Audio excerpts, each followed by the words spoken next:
बात करने के लिए लॉगिन करें www.astrotak.com। आज धरती और सूरज के बीच चांद आ जाएगा। धरती की छाया चंद्रमा पर पड़ेगी और दुनिया आसमान में सबसे अद्भुत नजारा देखेगी। अगर चंद्र ग्रहण को लेकर साइंस की आपकी समझ है तो ज्योतिष की दुनिया में चंद्रमा पर लगने वाले ग्रहण को लेकर अपनी गणनाएं हैं। चलिए आपको बताते हैं पड़ने वाले चंद्र ग्रहण को लेकर ज्योतिष क्या सोचते हैं। ब्लड मून, सुपर मून की स्थिति बन रही है आज, लेकिन भारतवर्ष में ये ग्रहण अंत समय में कुछ समय के लिए दिखेगा। शाम को 7:19 पे ग्रहण का समापन हो रहा है, तो अंतिम समय में भारत में दिखाई देगा और भारत में ये पूर्ण रूप में नहीं दिखेगा। भारतवर्ष में इसकी उपछाया के दर्शन होंगे। अब जो उपछाया ग्रहण होता है उसके बारे में शास्त्र बड़ा स्पष्ट है, बड़ा क्लियर है, और वो कहता है कि उपछाया ग्रहण में किसी भी प्रकार के सूतक के नियम लागू नहीं होते, यानी मंदिरों के पट बंद नहीं होंगे, मंदिरों में पूजा यथावत चलती रहेगी। आप खाना चाहते हैं, पीना चाहते हैं, सोना चाहते हैं, जो आपकी दैनिक दिनचर्या है उसका पालन भी आप कर सकते हैं, उसमें कहीं से कोई मनाही नहीं है। जैसा लगातार मैं कह रहा हूं, ये तो ग्रहण है, जल की राशि में है, ज़्यादा खतरनाक हो गया, लेकिन सामान्यतः भी जब भी जल की राशि एक्यूमुलेटेड होती है, जल की राशि में पाप ग्रह पहुंच जाते हैं, राहु पहुंच जाए, केतु पहुंच जाए, शनि पहुंच जाए, वाटरी साइन में जब भी एक्यूमुलेशन ऑफ पाप ग्रह होता है तो निश्चित रूप से आपदाएं आती हैं। जल की राशि पिछले 1 साल से केतु से प्रभावित है। पिछले 1 साल की हालत आप देख लीजिए क्या है, और अब उसमें चंद्रमा भी ज्वाइन कर लिया, चंद्रमा भी वहां पहुंच गया, तो चंद्र जो है वो राहु केतु के एक्सिस में आ गया और जल की राशि में पहुंच गया, तो आपदाएं आना निश्चित है। अगले 1 महीने तक सावधानी रखनी होगी, और ये आपदाएं जल से संबंधित होने की संभावना ज़्यादा है। ये आपदाएं देश की राजनीतिक स्थिति के लिए अच्छी नहीं है, और ये जो आपदाएं आएंगी इसमें दुर्घटना की संभावनाएं भी निश्चित रूप से बढ़ जाएंगी। बिल्कुल। कमल जी, इसी में आपको जोड़ना चाहेंगे, क्योंकि राजनीतिक तौर पर भी कहा जा रहा है, क्योंकि हम चर्चा पिछले कुछ घंटों से लगातार कर रहे हैं कि इसका असर साफ दिखने वाला है जो चंद्र ग्रहण आज पड़ेगा, तो इसमें आपके कुछ टिप्पणियां। देखिए, मैं आपको बताऊं, संहिता शास्त्र है, अलग नियम पड़ते हैं, वो नियम तो नहीं होते जो। कमल जी, आपकी वॉइस में कुछ डिस्टरबेंस है, आपकी आवाज ठीक से हम तक नहीं पहुंच पा रही है। आप मुझे सुन पा रहे हैं? जी बिल्कुल, हाँ बोलिए। जी देखिए, मेदिनी और बृहद संहिता, ये 2 एक ऐसे शास्त्र हैं जो जातक ज्योतिष से अलग रिजल्ट हमें देते हैं। उसमें 7वां भाव जो होता है, जहां पर ग्रहण पड़ रहा होता है, जैसे भारत की कुंडली में, वो एग्जैक्टली युद्ध का भाव माना जाता है। साथ साथ से ये जो ग्रहण पड़ रहा है, अगर हम वैश्विक दृष्टि से माने तो ये ग्रहण जो पड़ रहा है ये काल पुरुष के 8वें भाव में पड़ रहा है। 8वां भाव आयु का भाव होता है, 8वां भाव एक्सीडेंट्स का भाव भी होता है। अब ऐसे में इस ग्रहण का पड़ना अनुराधा नक्षत्र में और मंगल की राशि वृश्चिक में एक बात को बहुत सीधे सीधे से बताता है। समय जो है ये इशारा दे रहा है किसी भी प्रकार की कॉन्स्पिरेसी का, राजनीतिक दृष्टिकोण से। ये जो ग्रहण है इसकी मैं अगर आपको थोड़ी सी स्थिति बताऊं तो सिंधु का मुहाना लिया जाता है। सिंधु मतलब जो हमारा सिंधु ग्लेशियर है भारत का, उसके 2 विंग हैं। एक विंग जो सिंधु नदी की तरफ गुजरता है पाकिस्तान की तरफ, दूसरा विंग जो ब्रह्मपुत्रा की तरफ गुजरता है टुवर्ड्स चाइना, अरुणाचल। इन दोनों एंड से प्रॉब्लम जरूर हो सकती है, क्योंकि अगर आप कोलकाता की स्थिति लेते हैं, कोलकाता की, तो वहां पर सूतक मान्य होगा, 2 मिनट के लिए ही होगा ग्रहण, जो लगभग अगर आप स्थिति को देखेंगे तो ग्रहण उपछाया जो है, अगर उसको हम देखें, जहां पर ग्रहण प्रत्यक्ष रूप से दिखाई देगा 6:19 से लेके 6:21 के बीच में, लॉन्गिट्यूड और लैटिट्यूड अगर हम कलकत्ता का लेके चलते हैं, भारत का पूर्वी छोर और भारत का पश्चिमी छोर, ये दोनों ही समस्यावान स्थिति में आएंगे। और संभावना ऐसी व्यक्त की जा रही है कि 3 महीने के अंतराल में युद्ध जैसे हालात पैदा हो सकते हैं, नंबर 1। देखिए, भारत के खिलाफ बहुत पहले से ही कॉन्स्पिरेसी चल रही है। ये सिद्ध भी हो चुका है कि कोरोना जो है वो बायोलॉजिकल वेपन है, और एक जगह नहीं, बहुत सारी एजेंसीज ने शो किया है इस चीज को। तो युद्ध के हालात तो लगभग 2020 से ही शुरू हो गए। अब अगर अपन मेदिनी या बृहत संहिता से अध्ययन करते हैं तो लगभग पूर्व के 5 राज्य और पश्चिम के लगभग 5 राज्यों में दिक्कत आ सकती है। नंबर 1, ये 5 राज्य जो हैं जिन पर युद्ध जैसे हालात की स्थिति आ सकती है, पूर्व की तरफ नागालैंड है, अरुणाचल है, त्रिपुरा है, मेघालय है, मिजोरम। इसके साथ साथ ये जो ग्रहण है ना, बहुत सारी चीजों पर इफेक्ट डालेगा। बृहत संहिता के अनुसार बड़े नेता, पार्टी लीडर, यूनियन लीडर्स, साधु, संत जन, धर्मगुरु, एस्ट्रोलॉजर्स, मेरे और बाकी सब एस्ट्रोलॉजर्स जैसे जितने भी लोग हैं, वो उनके लिए, सबके लिए अशुभ रहने वाला है। ये ग्रहण मंगल की राशि में है और शनि के नक्षत्र में, जिसके कारण से आग लगने की घटनाएं बहुत ज्यादा हो जाएंगी। हालांकि जलीय राशि में है, लेकिन मंगल जब कभी भी संबंध बनाएगा, आगजनी फैलाएगा। ये ग्रहण चिकित्सकों और दवा निर्माताओं दोनों के लिए भी बड़ी प्रॉब्लम लेके आ रहा है और बहुत अशुभ रह रहा है, क्योंकि दवाई का कनेक्शन भी मंगल से है। देखिए, जितनी आयुर्वेदिक औषधियां हैं, है ना, वो सारी की सारी चंद्रमा से देखी जाती हैं, लेकिन जितनी अंग्रेजी दवाइयां हैं, चाहे वो वैक्सीन हैं, चाहे सर्जरीज हैं, वो शनि और मंगल के प्रारूप से देखी जाती हैं। हाँ, महामारी को काबू करने के लिए अगर हम अपने देश की बात करें तो भारत में स्वास्थ्य कर्मी और चिकित्सकों को कठिन परिस्थितियों का सामना करना पड़ेगा। उसका सीधा साधा सा एग्जाम्पल आपने देखा है, अभी एक जंग लगी हुई है आयुर्वेदा और एलोपैथी के बीच में। ये भी इसी का ही कारण है। ये देखिए, ग्रहण का इफेक्ट सर्वाधिक रूप से 15 दिन पहले और 15 दिन पश्चात बहुत ज्यादा रहता है।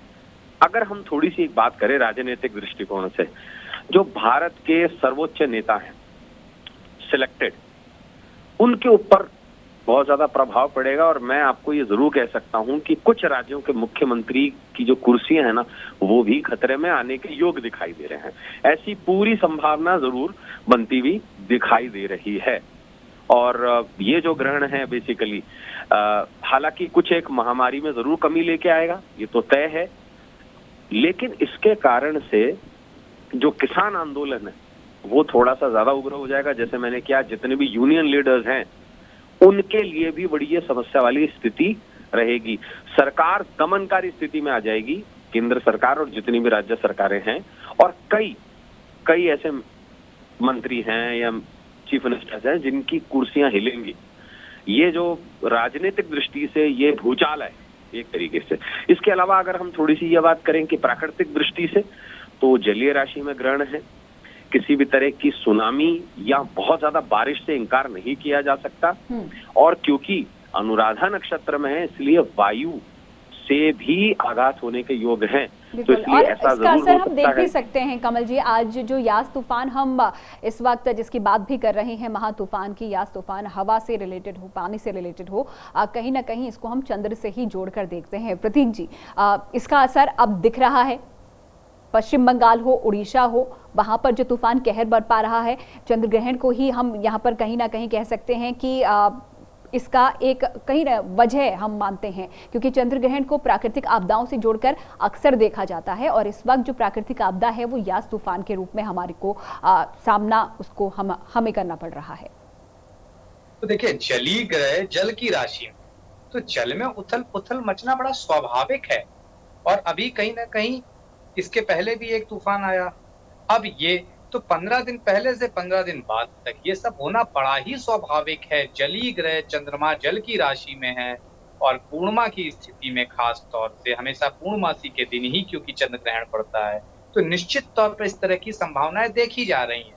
जो भी जलीय इलाके हैं वहां पे महामारी बढ़ेगी, और आप देख भी रहे हैं पूरे भारत में पिछले कुछ टाइम से ये महामारी कम हो रही है, लेकिन पश्चिम बंगाल, तमिलनाडु, आंध्र प्रदेश, उड़ीसा, आप अभी जाके देख लीजिए, पिछले 15 दिन से यहाँ इन 4 राज्यों में ये महामारी बढ़ रही है। पूरे भारत में कम हो रही है, लेकिन यहाँ बढ़ रही है। तो इसकी ये बहुत बड़ी वजह है। तो ये जो तूफान है वो उसका एक छोटा सा रीजन है, लेकिन अगर समग्र रूप से देखें तो निश्चित तौर पर समय अच्छा नहीं है। खास तौर से ये महामारी बढ़ाने वाला समय सिर्फ उन राज्यों में है।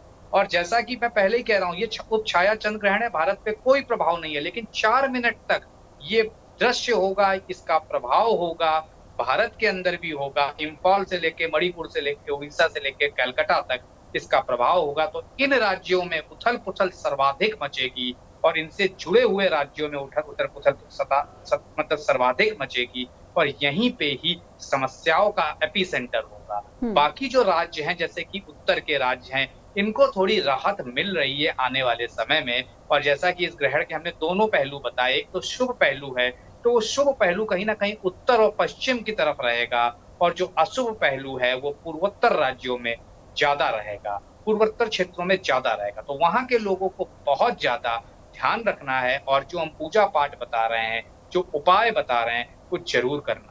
बिल्कुल। सचिन जी, यहाँ पर मन का कारक भी बोला जाता है चंद्रमा को, क्योंकि जब चंद्र ग्रहण होता है तो कहीं ना कहीं हम उसको अपने मन से जोड़ के चलते हैं कि आपका मन भी इस दौरान चंचल हो जाता है, मूड स्विंग्स होते हैं। तो इन सब चीज़ों को किस तरीके से इस दौरान कंट्रोल करना चाहिए? बिल्कुल, देखिए रेखा, आपने बता ही दिया, चंद्रमा मन का कारक है और चंद्रमा जल का भी कारक है और जल की राशि चंद्रमा, जलीय राशि जो वृश्चिक राशि है, तो वो तो पीड़ित हुई ही, साथ में चंद्रमा भी जो है पीड़ित हुआ, केतु ने उसको पीड़ित कर दिया, शनि का नक्षत्र है, जैसा कि मेरे आदरणीय सभी बंधुओं ने बता ही दिया है। तो मन को एकाग्र करना बेहद जरूरी है, ऐसे में मन को साधना बेहद जरूरी है, क्योंकि चंद्रमा जो है भगवान शिव के मस्तक पर विराजते हैं। तो ऐसे में जब आप चंद्रमा को मनाना चाहते हैं, अपने मन की स्थिति को बलवान करना चाहते हैं, अपने मन पर काबू पाना चाहते हैं, तो ऐसे में भगवान शिव की आराधना आपके लिए रामबाण उपाय साबित जरूर होगी। नमः शिवाय या फिर ओम नमः शिवाय मंत्र का जाप करें या पंचाक्षरी स्तोत्र का आप पाठ कर सकते हैं। यदि आप करने में सक्षम हैं, आपका प्रोनाउंसिएशन बहुत अच्छा है, तो आप करिए। या फिर भगवान शिव के सामने, मैंने पहले भी बताया रेखा, कि भगवान शिव का कोई आपके घर में कोई चित्र हो, कोई विग्रह हो, उनके सामने एक शुद्ध घी का दिया जलाकर ग्रहण काल के दौरान भगवान शिव के निमित्त जो एक दिया अर्पण कर दें और नमः शिवाय मंत्र का जाप करें, ओम नमः शिवाय का जाप करें या फिर शिव चालीसा का पाठ करना आपके लिए रामबाण उपाय साबित हो सकता है। अपने घर के अंदर भी बड़े बुजुर्गों को सम्मान देना है, क्योंकि ये स्थिति आजकल लॉकडाउन की भी चली हुई है, तो उनका भी मन बहुत पीड़ित होगा, क्योंकि बुजुर्गों का मन कहा जाता है बालक की तरह हो जाता है। तो ऐसे में बुजुर्गों का भी बेहद ध्यान रखिएगा। अपने घर में आपसी सामंजस्य बनाने की पूरी आपकी भरपूर जो है कोशिश रहनी चाहिए, क्योंकि घर में भी जितने जो लोग हैं, आपसी वैमनस्यता या कोई द्वेष ना हो जाए, क्योंकि ये ग्रहण काल जो है वो द्वेष बढ़ाएगा। ऐसी स्थिति में भगवान शिव की आराधना सब लोगों के लिए कल्याणकारी साबित होगी, क्योंकि ये जो ग्रहण है वृश्चिक राशि में है। तो ऐसे में घर के यदि बच्चे हनुमान चालीसा का पाठ करें, थोड़ा सा मंद स्वर में ना करके उच्च स्वर में पाठ करें, तो भी ये हर तरीके से लाभप्रद साबित जरूर होगा। बिल्कुल। तो किस तरीके से यहाँ पर जो चंद्र ग्रहण पड़ने वाला है वो आपके जीवन पर प्रभाव डालेगा, लेकिन उस प्रभाव को आप कम कर सकते हैं, वो उपाय हम लगातार आपके साथ साझा कर रहे हैं हमारे खास पैनल के जरिए। हमारे साथ पंडित शैलेंद्र पांडे जी भी जुड़े हुए हैं। किस तरीके से प्रभाव को कम किया जाए पंडित जी, यही हम समझने की कोशिश इस खास कार्यक्रम में कर रहे हैं, क्योंकि आप ही ने कहा था कि चाहे दिखे चंद्रमा या ना दिखे, असर उसका जरूर होता है ग्रहण। देखिए, ग्रहण का मतलब चीज़ों को स्वीकार करना होता है, और ग्रहण जो है वो खगोलीय घटना है, ईश्वर की इच्छा से होती है। और आप देखें तो सूर्य, चंद्र और पृथ्वी की संयुक्त ऊर्जा होती है उसमें। सूर्य और चंद्रमा के बीच में पृथ्वी आ जाती है, तीनों की ज्वाइंट जो एनर्जी है वो आकाश मंडल में फ्लोट करती है उस समय। तो ग्रहण की समस्या का समाधान भी ग्रहण में ही छुपा हुआ है। जो ग्रहण काल का समय है, यानी दोपहर में 2:17 से शाम को 7:19 तक, इस समय में भगवान शिव की यथाशक्ति उपासना करिए, या अगर आपके कोई गुरु हैं तो गुरु मंत्र का जप करिए, या जिसको भी आप अपना इष्ट देव मानते हैं उनकी पूजा करिए। ग्रहण के दुष्प्रभाव समाप्त होंगे। इसलिए ग्रहण काल का पूरा इस्तेमाल करना बहुत ज़रूरी है। आप खा पी लीजिए, उसमें कोई हर्ज नहीं है कि मैं नहीं कहूँगा कि आप खाइए मत, सोइए मत, लेकिन ग्रहण में कम से कम आधे घंटे 1 घंटे समय निकाल करके विधिवत अगर आप पूजा उपासना करें, विधिवत अगर आप प्रार्थना करें, तो आपको निश्चित रूप से लाभ होगा।